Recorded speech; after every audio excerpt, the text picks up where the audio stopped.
मनसेचा 19वा वर्धापन दिन यंदा पिंपरी चिंचवडमध्ये होणार आहे। 9 मार्चला चिंचवडमधील रामकृष्ण सभागृहामध्ये मनसेचा मेळावा पार पडेल। कल्याणमध्ये मनसेचे माजी आमदार राजू पाटलांकडून क्रिकेट स्पर्धेचं आयोजन। क्रिकेट स्पर्धेला मनसे अध्यक्ष राज ठाकरे उपस्थित। क्रिकेटच्या मैदानात लाईट शो करून राज ठाकरेंचं स्वागत। पुण्याच्या भोरमधील शाळा महाविद्यालयातल्या एकूण 950 शिक्षकांना क्षमतावृद्धी प्रशिक्षण राज्य शैक्षणिक संशोधन आणि प्रशिक्षण परिषदेचा उपक्रम आहे। विना तिकीट भुरट्या प्रवाशांना 2.25 कोटींचा दंड। एसी लोकलमधून 51,600 विना तिकीट प्रवाशांना पकडलेले आहे। महाराष्ट्र राज्य माध्यमिक आणि उच्च माध्यमिक शिक्षण मंडळाच्या मुख्यालयामधूनच नमुना उत्तरपत्रिका बाहेर गेलेल्या आहेत। मोबाईलवर छायाचित्र पाठवणाऱ्या नियामकावर गुन्हा दाखल झाला आहे। मुंबईच्या वर्सोव्यामध्ये मनसेच्या इशाऱ्यानंतर डॉक्टर विरोधामध्ये विनयभंगाचा गुन्हा दाखल झालेला आणि 7 बंगला परिसरामध्ये डॉक्टरवर 2 तरुणींना अश्लील भाषेत शिवीगाळ केल्याचा आरोप आहे। नांदेडमध्ये पोलिसांसमोरच सर्रास कॉपी पुरवल्याचा प्रकार आणि 10वीच्या इंग्रजीच्या पेपरला कॉपीमुक्ती अभियानाचा फज्जा उडालेला आहे। नायगावमधील जनता हायस्कूलचा व्हिडिओ व्हायरल झाला आहे।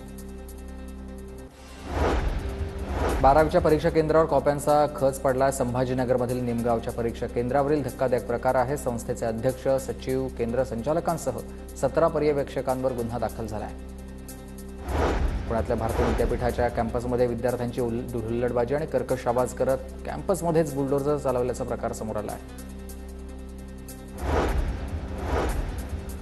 जळगावच्या ममुराबाद रोडवर विटांची भरलेल्या ट्रकची दुचाकीला जोरदार धडक बसली। अपघातामध्ये एक महाविद्यालयीन मुलाचा मृत्यू झाला तर एक जण जखमी आहे। तालुका पोलिसात घटनेची नोंद झाली आहे।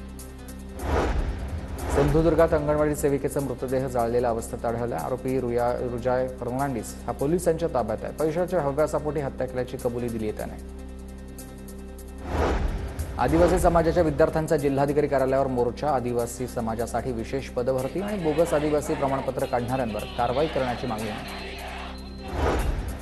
नाशिकच्या मनमाडमध्ये महाबोधी महाविहार बौद्धाच्या हाती देण्याच्या मागणीसाठी बुद्ध समाजाचं आंदोलन तर महाविहार मुक्त न झाल्यास तीव्र आंदोलन करण्याचा इशारा।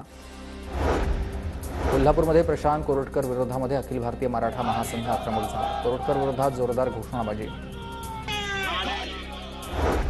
जळगावमध्ये अपर जिल्हाधिकाऱ्यांसह प्रांताधिकाऱ्यावर सेवा हक्क आयोगाची शास्तीची कारवाई। टोकरे कोळी जात प्रमाणपत्रासंदर्भात वेळेत निर्णय न घेतल्यानं कारवाईचा बडगा।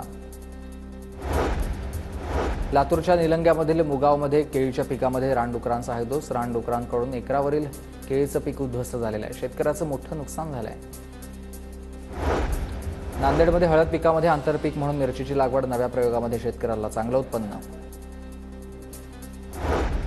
धुळे जिल्ह्यात तापमानाचा पारा 37 अंशांवर पोहोचला। उन्हापासून संरक्षणासाठी नागरिकांकडून टोपी रुमाल स्कार्फचा वापर। तापमान वाढल्यानं भंडाऱ्यात शीतपेय रसवंतीची दुकानं सजली आहेत। बाजारात टरबूज खरबूज आणि द्राक्षाला देखील चांगली मागणी आहे।